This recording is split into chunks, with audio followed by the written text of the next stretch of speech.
Let me ask you something.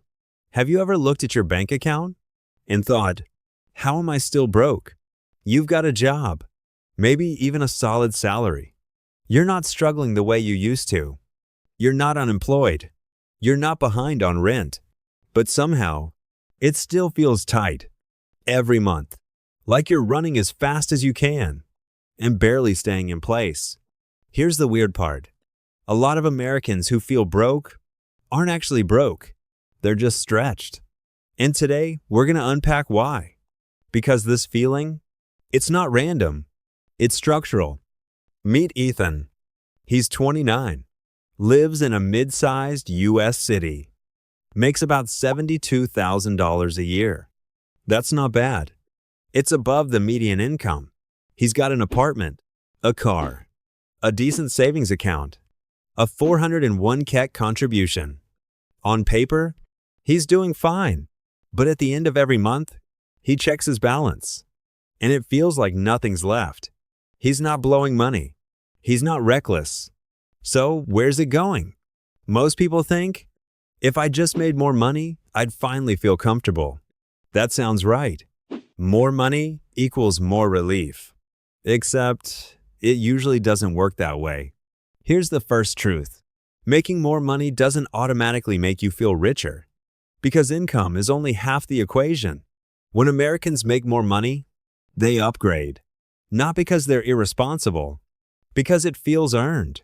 You move from the older apartment to the nicer one, from the used car to the newer one, from basic cable to 5 streaming services.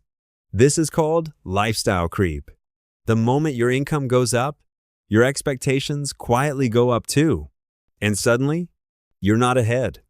You're just at a new normal. It's like getting a raise. But your bills got the memo first. Let's zoom in. Rent, car payment, insurance, phone plan, internet, Netflix, Spotify, gym, cloud storage, meal kits, app subscriptions. None of these feel extreme. $10 here, $15 there. No single charge feels scary. But stack them all together, it's heavy. This is how money disappears quietly, not in one big dramatic purchase, but in dozens of small automatic ones. And because they're automatic, you stop feeling them until the month ends. Now add something emotional. Ethan scrolls Instagram. He sees people his age, buying homes, traveling internationally, driving luxury SUVs. Even if he's stable, he feels behind. This is relative wealth. You don't compare yourself to your past. You compare yourself to your feed. And in America, there is always someone ahead of you, even if they're in debt, but your brain doesn't see that part. It just sees better. And that changes how your own life feels. Here's something nobody celebrates. Doing the right thing is expensive. Health insurance, car insurance, emergency fund, retirement contributions. These aren't flashy. They don't give you dopamine. They give you protection. But protection doesn't feel exciting. It just feels tight. So even when you're being responsible, it still feels like you don't have breathing room. And this is where it all connects. You don't feel broke because you're broke. You feel broke because your margin is small. Margin is the gap between what you earn and what you're already committed to. And in the US, that gap is thin for a lot of people, even people making decent money. One evening, Ethan actually writes everything down. Income at the top, every single expense below. He expects to find waste. Instead, he finds structure. His paycheck is already spoken for. Before it even hits his account, rent, loan payments, insurance, subscriptions, savings. It's not chaos. It's compression. He's not poor. He's fully allocated. Every dollar has an assignment. That's the pressure, not poverty. Obligation.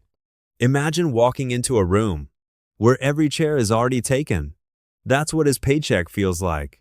There's no open space. And no space feels like scarcity. So why do Americans feel broke?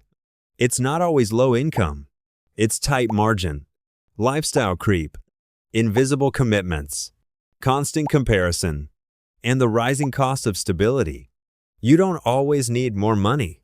Sometimes you need more space, fewer automatic obligations, more breathing room. Because real wealth isn't just income. It's flexibility. It's options. It's margin. And margin feels like freedom. If this helped you see your finances differently, subscribe. Because the more clearly you understand the system, the less powerless you feel inside it.